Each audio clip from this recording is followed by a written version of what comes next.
analisis kasus seputar pertentangan teori biologi molekuler lama dengan data baru yang ditemukan oleh tim peneliti muda menggunakan pendekatan filsafat ilmu. Yang pertama ada epistemologi. Filsafat ilmu secara epistemologis mempersoalkan apa yang disebut pengetahuan ilmu itu sahih. Dalam kasus ini, teori lama tentang mekanisme DNA telah diterima karena didukung oleh berbagai observasi, eksperimen, dan keberhasilan aplikatif seperti terapi gen.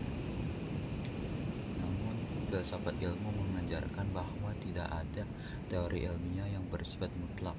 Setiap teori harus terbuka terhadap kritik dan pengujian ulang. Inilah pentingnya validitas ilmiah. Bukan sekedar seberapa lama teori itu bertahan, tetapi apakah ia masih relevan dan koheren dengan data baru. Karl Popper, seorang tokoh besar filsafat ilmu, memperkenalkan konsep falsifikasi. Ia menyatakan bahwa sebuah teori bukan dinyatakan benar karena dibuktikan, tetapi karena belum terbantahkan. Maka semakin terbuka sebuah teori terhadap kemungkinan disingkat, semakin ilmiah sifat. Dalam kasus ini, temuan dari peneliti muda yang menunjukkan adanya faktor hubungan yang kompleks menantang teori lama. Maka secara epistemologis ini adalah proses ilmiah yang sehat. Yang kedua ada falsifikasi. Falsifikasi ini adalah proses menguji teori ilmiah melalui usaha sistematis untuk membantahnya. Jika suatu teori bisa bertahan dari berbagai upaya falsifikasi, maka ia layak dipertahankan tapi tidak pernah dianggap absolut.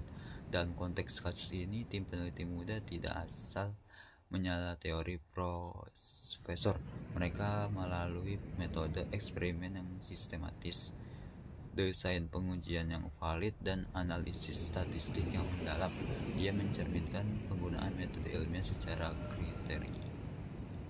kritis dan objektif sesuai semangat falsifikasionisme. Tindakan profesor yang mengundang diskusi bukan hanya menunjukkan sikap terbuka, tapi juga cerminan etos ilmiah sejati bahwa teori bukan dogma, melainkan alat bantu memahami kenyataan yang dinamis. Lalu yang ketiga ada ontologi. Secara ontologis, filsafat ilmu menanyakan apa realitas di balik ilmu tersebut. Realitas tentang reproduksi sel ternyata lebih kompleks dari yang diasumsikan sebelumnya. Interaksi DNA dengan lingkungan memperluas pemahaman tentang hakikat kehidupan. Hal ini menunjukkan bahwa teori ilmiah adalah model konseptual terhadap realitas, bukan representasi utuh. Ketika realitas berubah atau ditemukan sisi lain dari realitas, teori pun harus menyesuaikan. Dengan kata lain, teori lama bukan sepenuhnya salah, melainkan belum lengkap. Maka sains harus terus bergerak, menggali dan memperbaiki dirinya. Dan inilah hakikat ontologis ilmu, dinamis, terbuka, dan berkembang. Selanjutnya ada aksiologi. Dalam aspek aksiologi, filsafat ilmu mempersoalkan apa nilai dan tanggung jawab sosial dan sains.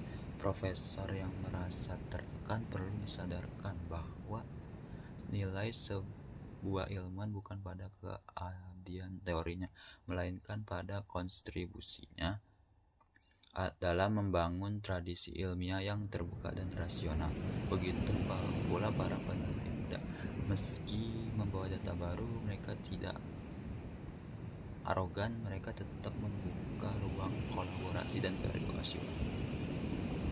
Ini adalah bentuk etika ilmiah, yaitu saling menguji tanpa menjatuhkan. Di sisi lain, publik juga perlu dididik untuk memahami bahwa perubahan teori bukan tanda kelemahan sains, melainkan kekuatannya. Dalam masyarakat kritis, proses falsifikasi adalah langkah maju, bukan kemunduran. Filsafat ilmu memberi kerangka berpikir yang kuat dalam menilai validitas teori. Ia mengajarkan bahwa teori harus diuji, bukan dipuja. Falsifikasi adalah kunci dalam menjaga kejujuran ilmiah dan kolaborasi antara ilmuwan dari berbagai generasi, menjadi fondasi dalam membangun ilmu yang humanis, objektif, dan progresif. Semoga kita sebagai mahasiswa bisa menunjukkan sikap ilmu terbuka, kritis, dan bertanggung jawab, bukan hanya dalam riset tetapi juga dalam kebutuhan sehari-hari. Mungkin itu saja menganalisis kasus dari saya. Wassalamualaikum warahmatullahi wabarakatuh.